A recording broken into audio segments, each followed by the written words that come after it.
Hello, viewer. Welcome to Leadership Podcast. And it's another edition of the big issue. And of course, as usual, our in-house analysts are here to take us on the big issue of the day in a manner that you will understand it perfectly clear. And of course, don't forget to join us by contributing by way of your comment, because they help a lot in setting the agenda for this discussion. And of course, with me here in the studio is David Daka.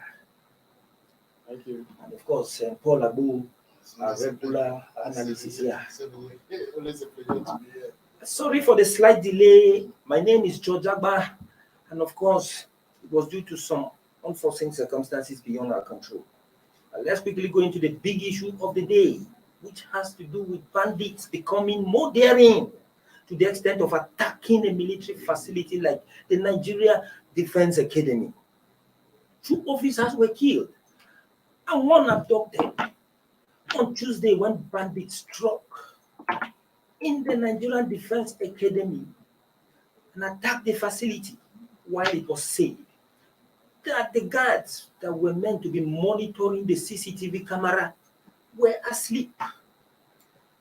At least they would have put everyone on alert before the bandits strike. But they were sleeping. And of course, spokesperson of the academy, Bashir Jajira, in a statement explained how the security architecture was compromised at the situation. In his words, the security architecture of the Nigerian Defense Academy was compromised early this morning by unknown gunmen who gained access into the residential area within the academy in Afaka. During the unfortunate incident, we lost 2 personnel and 1 was abducted. The academy, in collaboration with 1 Division Nigerian Army and Air Training Command, as well as other security agencies in Kaduna State, have since commenced pursuit of the unknown gunmen within the general area with a view to tracking them and rescue the abducted personnel. Well, you can imagine that type of a situation. This is ridiculous to the hearing of the whole world. How bandits, daredevil bandits, will sneak into a military facility, killing 2 officers and abduct 1 without security forces knowing. It's really unfortunate, George. It's embarrassing and annoying, very, very annoying, very, very disturbed that the heart of Nigeria's strength, military strength, is being violated without any defense by the Nigerian military, the Nigerian Defense Academy. I try to imagine what has been going on in the minds of our veterans who are still alive, those of course 3, course 4, who are in their 70s now. It's NDA is Nigeria's famous military institution that has produced leaders in this country, both military and even in retirement. They also continue to provide leadership to this nation. It is embarrassing.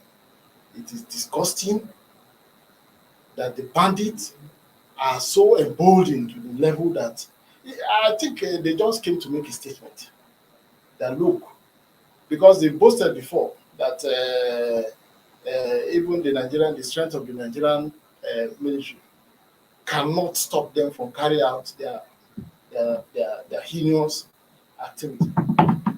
So it is high time we take the fight to them. So people have been insinuating that the chicken has come home to lose. It is high time the Nigerian government take this fight against banditry serious. It's a slap.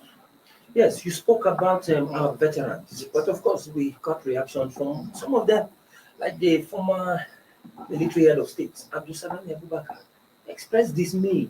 He said it is sad that Nigerians now cannot travel or sleep Yes. safely without The fear. Of course. Where with the community I live somewhere, neighboring state, has been invaded thrice by bandits. And from the what we got from the victims, they said the bandits were even very proud that if they can come, that they've adopted somebody around Banex in Wuse, that if they can pick somebody around Wuse, what is that is in that town that they cannot pick, about 50 kilometers away from here. And in the bush, according to one of the victims, he said those guys are they feel very, very free. They enjoy themselves. Why they kept them on rocks, suffering, beating them. And they were very proud of their activity. If civilians have been tortured for far too long in this country, now these guys have taken the battle to the doorsteps of the strength of the Nigerian state. And that is totally unacceptable. Totally unacceptable. Of course, Paul, I understand with you, David. Imagine this type of a thing. Personnel monitoring the closed circuit camera in NDA were asleep when the attack took place. How can gadget guards tell me that you're sleeping to the extent that bandits will just get into the place? I don't know to what level, to what extent, how long have they been doing that? Or it just happened on the day that the bandits were striking. What do you think about it? Well, the defense headquarters came out today to debunk that report that the soldiers were not sleeping. That is what they've said. To me, it's if the military, who are supposed to be the guardian of this nation, to protect the Nigerian populace against such acts, and allow non-state actors to be perpetrating these crimes. As we speak, there are hundreds of people in the hands of bandits in our forest. And you can't, from my interaction with retired personnel, it is not that the military lacks the will, the capacity. Let's say the capacity to actually end this, but there's no will. They the body language of the government does not give them that matching order to end it. Yesterday, I spoke with a lot of them. They expressed dismay over the whole thing. And of course, they said the Nigerian government is playing politics with the security of lives of Nigerians. Yes. Once you think of it, Nigeria, the Kaduna, with all the military facilities, is not safe. No, you can't travel from here. They will tell you, your people are just saying. But I have people who stay in Kaduna. They dread traveling by road. So every day you hear of attacks here and there without any resistance. If the military cannot respond to attacks on people who they are supposed to, then I think the military, the band is taking the fight to them now.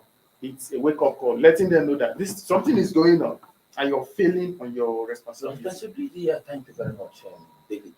Some Nigerians are insinuating that there is no way such attack would have taken place without an insider involved, raising concerns that the bandits may be having some collaborators within the military. Well, the whole attack to me, it's a failure on the intelligence community. If there are no collaborators within, then the intelligence, in fact, the NDA committee needs to answer some questions. People within needs to answer some questions. Intelligence community needs to tell Nigerians what they are doing with all the funds they've been giving to them. They have all the funds that they're supposed to monitor every activity and at least nip it into the bud before it even erupts. But it is not done. Nowhere is safe. Go to Kubwa train station, you see the military officers all traveling. They don't travel by road. They are using the train stations. They don't go by road. So they actually know what is going on. So I feel they should come out and tell Nigerians what is actually going on. Paul, please look at this again. Nigerians are insisting that this wouldn't have happened without an insider involved.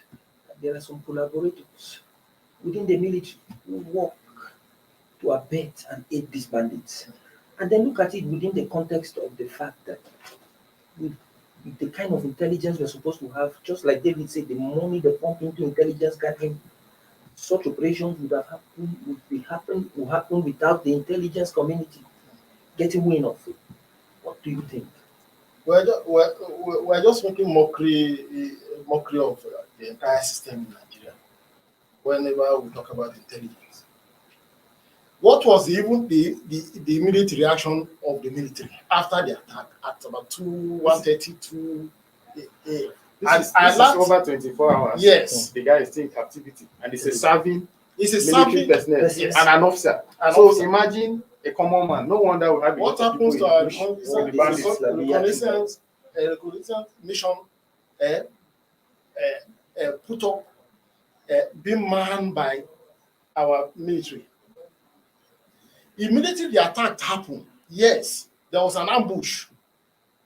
We shouldn't be calling those non-state actors as bandits. We're even trying to color it. We're trying to curry it or flower it. They are terrorists. They attack the Nigerian state. An attack on the Nigerian state is an invitation to war.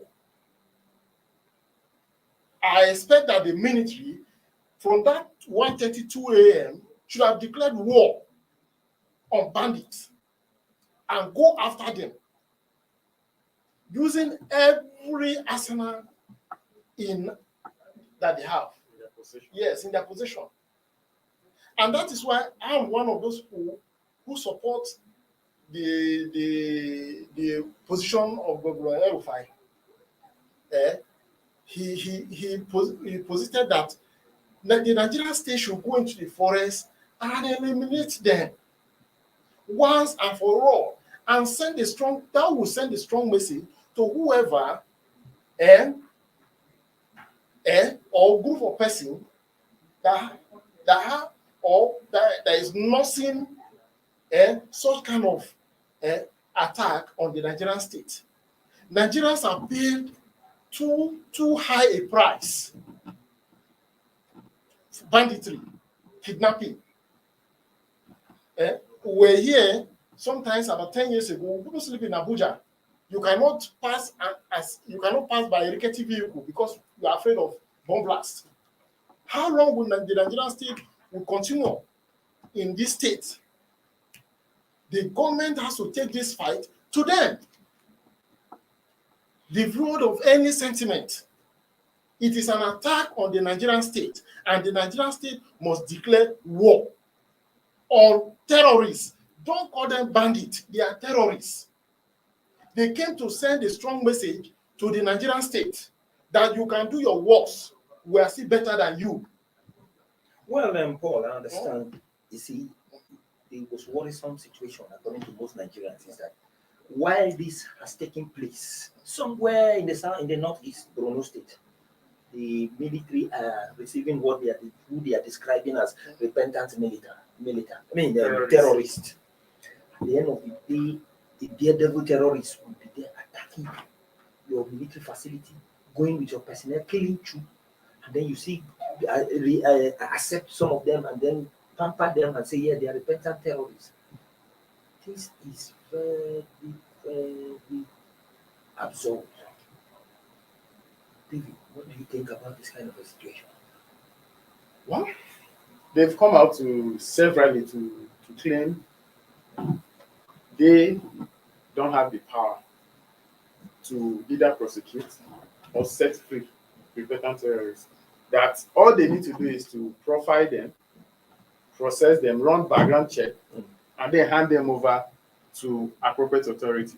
I then ask, where is the data for you to run this background check? Who are you going to be asking all these questions? Are you going back to the forest, to their enclave, to start profiling those people? As far as I'm concerned, Nigeria does not have data. You're talking about repentant terrorists. Those guys have connections. I will be able to cut the supply. The sponsors. There are several times you speak to experts and they will tell you the government is the sponsors. But till date, we've not seen one of them being prosecuted publicly to let Nigerians know that, okay, this is one of the challenges we're having. The other, I think last year, a list was sent from Dubai, but when we started asking questions, Mm. and as it is right now, I can't even give an update on that. Because when you go to defense headquarters, they will tell you it is not in their own purview to prosecute or do this. That the Ministry of Justice should be the one to respond. Try to get the Ministry of Justice to respond. You know, that's where you start having issues. Nobody wants to speak, nobody wants to give you any detail. When will Nigerian government be accountable to the common man? That is the only time we will address this insecurity. As it is now, the body language does not show that we actually want this whole thing to end. Well, you're on point, David. But before we continue, let's just quickly take a short break, and we'll be back in a moment. Don't go offline. Don't go off that dial.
The Big Issue. Breaking down the issues that matter. All right, welcome back. We're still on the big issue in Leadership Podcasts. And of course, the big issue of the day is the attack on NDA military facility. Of course, it has to border on how terrorists, bandits have become so daring, the extent of attacking a military facility. And of course, normally in Nigeria, when no religious crisis takes place, most Nigerians run to the barracks or military institutions like this NDA for safety. Does this attack on the NDA means even when Nigerians run to for refuge is no longer safe? You know, that's the thought I had. You know, my dad served in that same place. And in those days, anytime there's a little crisis in town, all our relatives, the moment they leave their houses, they are running straight to Yes. my dad's quarters. Yes. They will come, they will stay with us until the crisis subsides.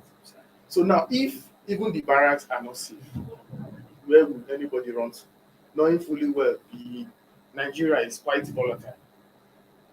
And one thing, most of the times the crisis is boils around the religion. And when it becomes a religious affair, where will you run to that will be safe? Now, if the military themselves cannot even guarantee their own safety, the safety of their immediate family, or in fact the safety of they themselves, then how would they be able to protect their family and the people coming? So we're really in a bad situation. Let's say the truth. Yes, you see, former Navy Commander Kunle said he was not surprised that NDA security was compromised because he said he has done certain checks in that place and he discovered that for Friday Jumat prayers, they throw the gates of the military facility open for people to come in for the Jumat prayers. And of course, he says such kind of influx to that kind of place is capable of compromising security. I'm talking of a man who has worked in the intelligence service of the country, making this kind of situation. What do you think the government can do over this idea of prayers, allowing everybody? And of course, he even said that in that area there are other mosques, there are other places of worship. Muslims can work, but they always choose that NDA, the mosque within inside the NDA at the risk of at the risk of I try not to offend our Muslim brothers and sisters, even Christians. I think the Nigerian security architecture is so relaxed. They should have known, intelligence should have informed them that look, the influx of people for religious activity in a military setting is risky. How can you profile all the worshippers on Fridays and on Sunday? You limit because of the security situation in the country. It is high time the Nigerian military limits the number of persons into military barracks. If you go to Abacha Barrack, the popular Abacha Barracks, the Mogadishu cantonment in Abuja, I walked into that place. I took somebody to that unchecked. I was even asking myself that what is wrong in this era of insecurity? Nobody checked me, and I drove freely. I dropped the person there and I drove out. So it could be that these so-called terrorists must have used that window, Fridays and Sunday, to study their target. You can see the way the attack was well executed. It was not just an impromptu attack. with much accuracy and consummating Yes. exactitude. They knew what they were going there for. They knew their target, and they went straight, and they executed it without resistance. My anger is without resistance. Seamlessly, Smoothly, 24 hours. Now, in some other time, we should have dozens of drones patrolling the entire Northwest in search of this group. And that brings me to the issue of drones, the use of drones. One of the governors also suggested that Nigeria should deploy drones. If we cannot buy the expensive Israeli and US drones, let us go for the cheaper Chinese and Turkish drones with payload of between 200 to 400 kilograms. And I can fly up to 20 hours. Altitude of about 28,000 to 32,000 feet. A drone that can stay up there for 20 hours will be able to get good results. You don't need people to rig soldiers. You just need to have a command station somewhere and own the entire forest. yes. Sorry to cut you short. How much is F-16? About $70 million. That with $70 million, we get up to 7 drones. That reminds me of something. What happened to the Super Tucano jets? They say they are waiting for it to be inaugurated. Something that came to the country over a month now. We like celebrations. We like showbiz. Bandits are there. We like showbiz. Kidnapping, abducting people. Most children, like Islamia children, most of them are in the forest. Nobody knows their fate. And then you bring such weapons. And we're hearing report that 6 are dead. Such light weapons ahead. And you keep them and you're waiting to inaugurate them. We like showbiz. We want to show the whole world. Invite big dignitaries to come and stay. They cut tape. Meanwhile, Nigerians are dying. The country is daily being embarrassed. How would our other African neighbors see us? We are so vulnerable. Some of our leaders even come to the media and say foreigners are the one attacking Nigerians. If a leader in the UK or in the US, in Canada, say foreigners are attacking, they will ask you to resign. They will ask that leader to resign that very day. How did you are not manning the border? Who is in charge of the borders? Arms come in, people come in unchecked, undocumented. They come presently attack and go disappear. I will call them unknown gunmen.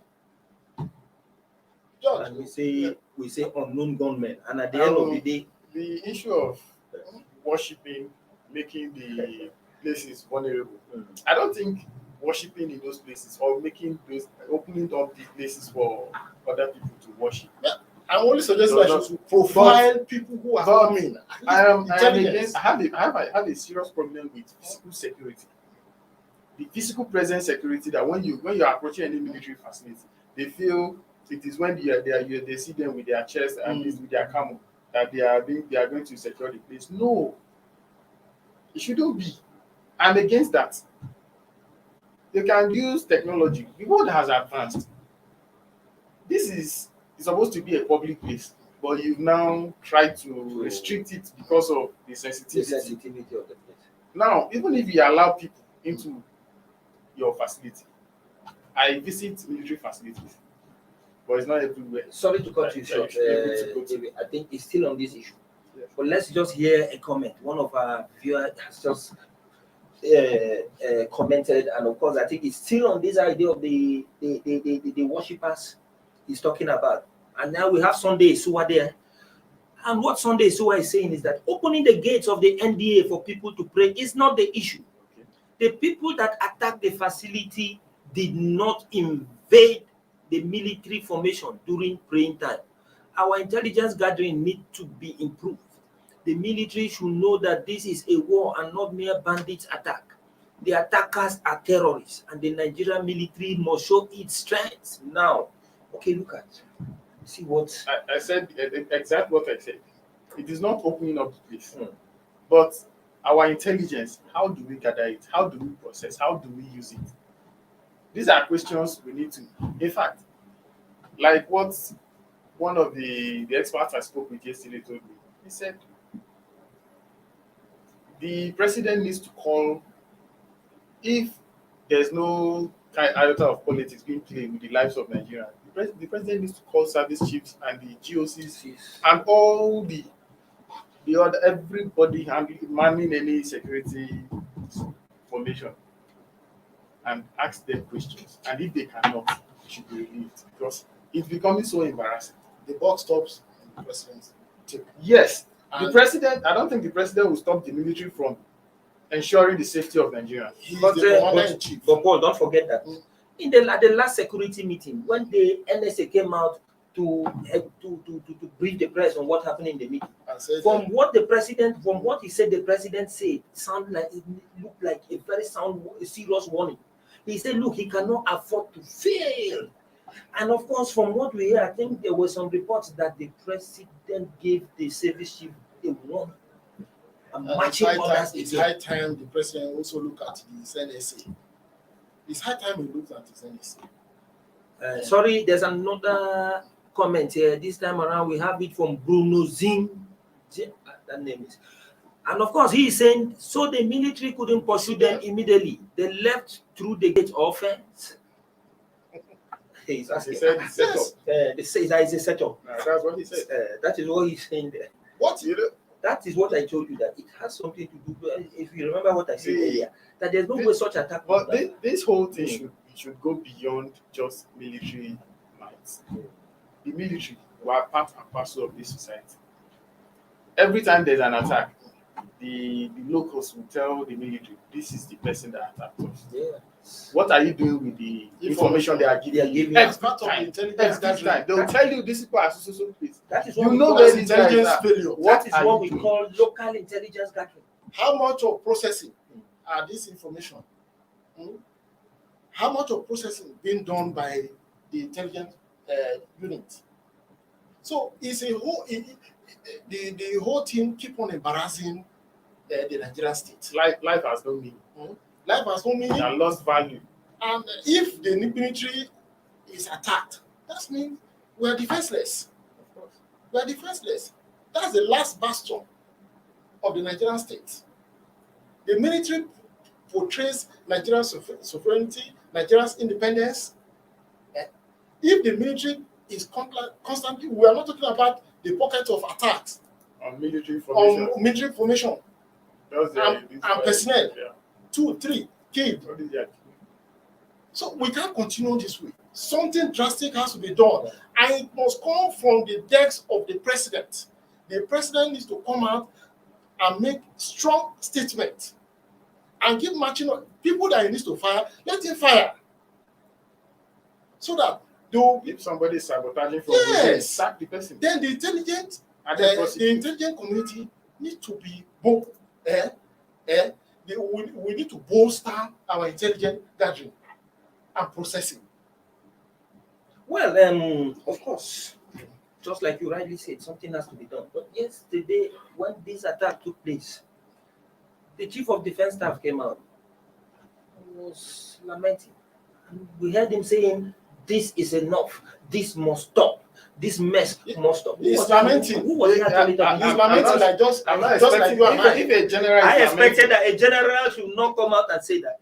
Instead, he should address his troops and other people. what I expected I'm so to hear surprised is, that he was now making what I a expected statement. to hear was, I want these guys rescued with so and so Immediately, time.